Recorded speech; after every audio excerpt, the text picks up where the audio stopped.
भी सम्मानित धम्म बंधुओं को सादर नमो बुद्धाय, जय भीम।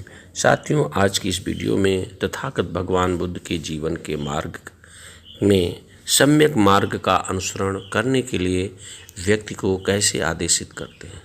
साथियों, यह बात सत्य है कि जीवन में हर व्यक्ति को जो उसके जीवनोपयोगी होती है, हितकारी होती है, उसे वह ग्रहण करता है। यह कड़वा सत्य है और ऐसा करना भी चाहिए। व्यर्थ की चीज़ें सुनना, व्यर्थ की चीज़ें दिमाग में रखना, एक्स्ट्रा लोड रखना भी उचित नहीं है। इसी तथ्य में तथागत भगवान बुद्ध ने ये वक्तव्य रखा। साथियों, एक वक्तव्य बताना है। कुछ शब्द ऐसे होते हैं जो द्विभाषी होते हैं। शब्द को ध्यान में रखने, जैसे स्त्री पुरुष, आदमी औरत, यह अलग अलग भाषित करता है, इंडिकेट करता है। लेकिन मनुष्य और व्यक्ति, महामानव, यह दोनों को एक शब्द में पिरोता है। लेकिन यदि महापुरुष कह देते हैं तो वह पुरुषों के लिए दर्शाता है। इसीलिए महामानव में स्त्री पुरुष की महानता का वर्णन है। उसी तरह व्यक्ति में दोनों आते हैं, स्त्री और पुरुष। मनुष्य में भी दोनों आते हैं। इसलिए साथियों, हमें कहना है कि सम्यक मार्ग पर चलने के लिए, अनुसरण करने के लिए, जीवन में उसको अपनाने के लिए तथागत भगवान बुद्ध ने जो मार्ग दिया है, बताया है, उसे उन्होंने सद्धम्म भी कहा है, सन्मार्ग भी कहा है। उन्होंने सही मार्ग पर चलना, सद्धम्म पर चलना, यही वक्तव्य में तथागत भगवान बुद्ध ने जीवन के मार्ग में बताया है। कहना है कि हर मानव को, हर व्यक्ति को सधर्म का मार्ग चुनना चाहिए, उसी पथ पर चलना चाहिए, उससे विचलित न हो। यूँ पथ बहुत होते हैं, जीवन में बहुत सारे मार्ग होते हैं, लेकिन सधम्म का मार्ग, सम्यक मार्ग वही होता है जिसमें किसी भी व्यक्ति को, स्वयं को और आपके साथ रहने वाले को, जीव जंतु को जो कष्ट न पहुंचाए, वही मार्ग सधम्म का मार्ग है।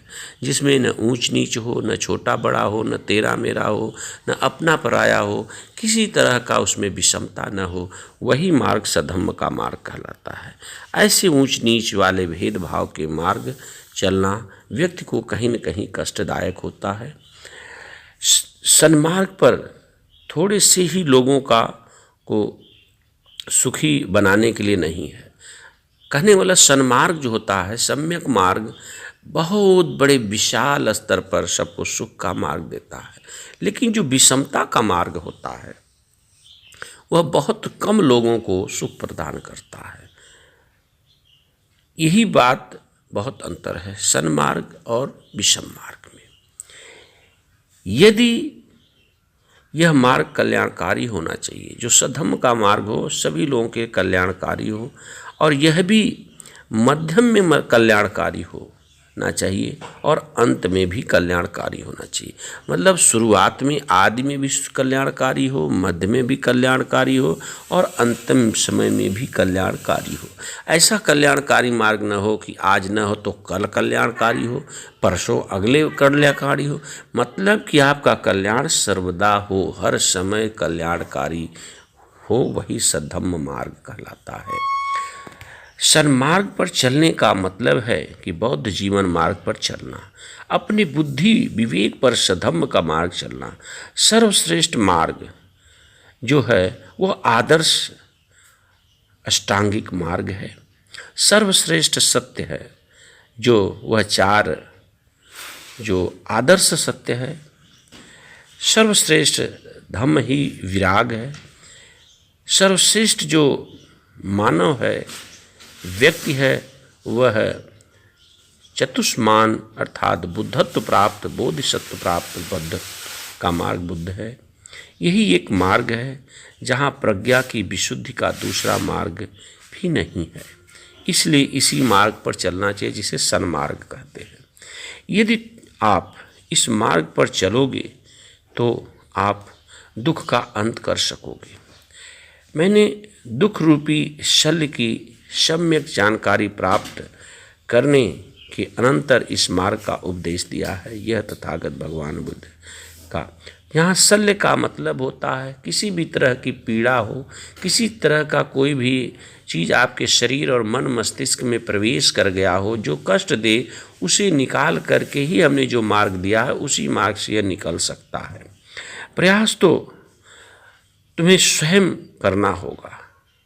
यह भी जान लीजिए कि सही मार्ग पर चलने के लिए कोई दूसरा चल के देगा नहीं, स्वयं के चलने पर ही उसका लाभ मिलेगा। तथागत तो केवल पथ प्रदर्शक है। स्वर्ग नरक पाप पुण्य सत्कर्म से ही प्राप्त हो सकते हैं। सभी संस्कार अनित्य हैं, कोई भी संस्कार क्रियाकलाप नित्य नहीं है। जब प्रज्ञा की आँखें, ज्ञान की आँखें व्यक्ति की खुल जाती है, तभी वह कोई भी सही और सत्य को पहचान पाएगा और वह दुखों का अंत कर पाएगा। जब तक व्यक्ति के अंदर प्रज्ञा का मार्ग, ज्ञान का मार्ग नहीं खुला है, तब तक वह नहीं देख सकता। सभी धर्म अनात्म है। जब कोई प्रज्ञा से इसे देखता है तो उसे दुख से मुक्ति प्राप्त होती है। जो उत्साहपूर्वक कार्य करने के समय उत्साहपूर्वक कार्य नहीं करता है तो वह तरुण और सशक्त होने पर भी अत्यंत आलसी रहता है। ताकतवर होने के बाद भी लोग आलसी इसलिए होते हैं क्योंकि उत्साहवर्धक कार्य के समय उत्साह होना अति आवश्यक है। जिसकी संकल्प शक्ति दृढ़ नहीं है, ऐसे व्यक्ति सुस्त व्यक्ति की प्रज्ञावान नहीं हो सकता, अर्थात वह कभी अपने मार्गदर्शन को, अपने लक्ष्य को प्राप्त नहीं कर सकता। यह चार वाणी व्यक्ति की जीवन पंथ को निर्मल रखे और यह बुद्ध की उपदिष्ट पथ को प्राप्त कर लेगा। यह चार वाणी है कि वाणी पर ध्यान रखें, विचारों को संयम रखें, शरीर से कोई बुरा कर्म न करें, किसी भी व्यक्ति का अनित्य या गलत कर्म आपसे न हो। वास्तविक ज्ञान लाभ और ज्ञान का अभाव हानि है। अगर सम्यक ज्ञान नहीं है तो आपको हानि होगी। इन दोनों बातों पर जानकर व्यक्ति को चाहिए कि ऐसा व्यवहार करे कि ज्ञान में वृद्धि हो। अपने ही हाथ से शरदकालीन कुमुद की तरह स्नेह सूत्रों को काट डालो। शांति पथ पर अरूढ़ रहो। सुगत बुद्धि से निर्माण की दशा देशना ही करो। निर्वाण का मतलब है कि जितने गलत पथ प्रदर्शन की बात हैं उससे मुक्त हो जाना निर्वाण कहते हैं। जो जीते जी प्राप्त किया जाता है इसे निर्वाण कहते हैं। परिनिर्वाण यानी इस निर्वाण से जो मुक्त हो जाता है, देह अंत हो जाता है, उसे परिनिर्वाण कहते हैं। जो बड़े पैमाने पर कल्याणकारी चीज़ों को पाने के बाद व्यक्ति का देहांत होता है वो महापरिनिर्वाण कहलाता है। तो अधम्म का सेवन न करें, अविचारवान बनकर न रहें, मिथ्या विचार में बुद्धि करने वाला न हो, यानी गलत अवधारणा में बुद्धि का प्रयोग न करें, न उस अमिथ्या वाणी को मिथ्या वाणी नहीं, अमिथ्या गलत वाणी की वृद्धि मन मस्तिष्क में न करने वाला हो। उठकर खड़ा हो जाएं, प्रमाद न करें, अप्रमादी बने, व्यर्थ की चर्चाओं से मुक्त रहें, दूर रहें, सधर्म का पालन करें। शीलवान संसार में सुखी ही रहता है, सुखी रहने का प्रयास करता है, सुखी रहेगा। जो पहले भले प्रमादी रहा हो किंतु बाद में प्रमाद को छोड़ देता है, वह बादल से मुक्त चंद्रमा की तरह इस संसार को प्रभावित करता है। जिसे अच्छे कर्म उसके बुरे कर्मों को ढक देता है। व्यक्ति के कितने भी बुरे कर्म हो, लेकिन कहते हैं जब से जागो तभी सवेरा, तो वह अच्छे कर्म उसके बुरे कर्मों को ढक देता है। वह बादल से मुक्त चंद्रमा की तरह लोक को प्रकाशित करने लगता है। जिस तरह बादल चंद्रमा की रोशनी सूर्य से रिफ्लेक्शन के कारण जो रोशनी पृथ्वी पे आती है वह घने बादल के कारण घिर जाता है, उसी तरह व्यक्ति व्यक्ति के अंदर कितनी भी बुराई हो, लेकिन वह अच्छे कर्मों से करता है तो उसकी बुराई छुप जाती है, दब जाती है, क्योंकि वह बुराई अज्ञानता के कारण हुई। व्यक्ति अज्ञानी है तो बुराई होना निश्चित है, लेकिन ज्ञानी होने के बाद बुराई करे, यह गलत है। जो व्यक्ति धर्म का अतिक्रमण करता है और मूषावादी होता है, व्यर्थवादी होता है, वह कोई भी पाप कर्म कर सकता है। जो सदा जागरूक है, जो दिन रात अपने आप को अधिकाधिक शिक्षित करते रहता है, जो निर्वाण विमुख है, उसके आश्रय अस्त हो जाते हैं, अर्थात उसके सारे कष्ट दूर हो जाते हैं। यह पुरानी बात है कि चुप रहता है उसकी ही निंदा होती है।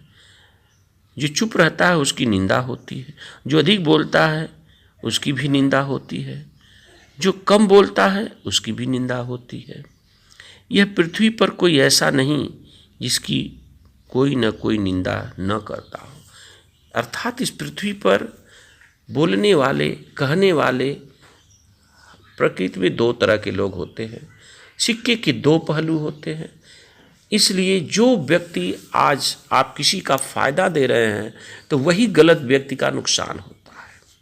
इसी तरह किसी भी व्यक्ति को जिसे हम गलत कहते हैं वह हमारे लिए गलत है, लेकिन उसके लिए वह सत्य है, उसके लिए हम गलत हैं। यही प्रकृति का दोष है। यहाँ से लोग पाए जाते हैं। न कोई ऐसा व्यक्ति हुआ, न होगा और न है जिसकी निरंतर निंदा ही निंदा होती हो, अन्यथा निरंतर ही प्रशंसा। बहुत ही इंद्र ज्ञान है तथागत भगवान बुद्ध का कि कोई भी ऐसा व्यक्ति नहीं है जिसकी हमेशा प्रशंसा ही होती हो। हर व्यक्ति प्रशंसा ही करता हो और हमेशा निंदा ही करता हो, ऐसा नहीं हो सकता। ये इंद्र ज्ञान है। वाणी में क्रोध के प्रति सावधान रहो, अपनी जीवा पर संयम रखो, मन के कोप के प्रति सावधान रहे और अपने मन का संयम रखो। अप्रमाद अमृत है, निर्वाण को अपथ है, यानी किसी तरह के व्यर्थ की चर्चाओं अप्रमाद से दूर रहें। प्रमादी व्यक्ति मृत्यु पथ की ओर जाता है। जो अप्रमादी है वे मरते नहीं। जो प्रमादी उनका मरण होता है। कहते हैं जो परोपकारी होता है, जो दूसरों के लिए करता है, उसका स्मरण होता है। जो अपने लिए जीता उसका मरण होता है। अर्थात जो ज़्यादा स्वार्थी और सेल्फिश होता है उसका मरण होता है, वह इस जीवन के बाद उसका अंत हो जाता है। लेकिन जो दूसरों के लिए कर्म और सत्कर्म करके अपने दुखों को भी, सुखों को छोड़ करके दुखों को भी ग्रहण करता है, वह हमेशा इस पृथ्वी पर याद किया जाता है। जैसे तथागत भगवान बुद्ध अपने जीवन के सब कुछ त्याग दिए सभी मानव कल्याण के लिए। डॉक्टर भीमराव अम्बेडकर साहब ने लोगों के हितकारी कल्याण के लिए। यदि इस पृथ्वी पर अमानवीय लोग न होते तो त्याग की ज़रूरत ही न पड़ती। इससे परिलक्षित होता है कि इस दुनिया में प्रमादी लोग हैं, गलत लोग हैं, तभी सही लोगों की उत्पत्ति होती है। यही सम्यक संबुद्ध का जीवन को अनुसरण करने वाला मार्ग है। सभी धम्म बंधुओं को सादर नमो बुद्धाय। जय भीम, जय भारतीय संविधान। वीके महागुरु चैनल को अधिक से अधिक सब्सक्राइब करें, लाइक, कमेंट, शेयर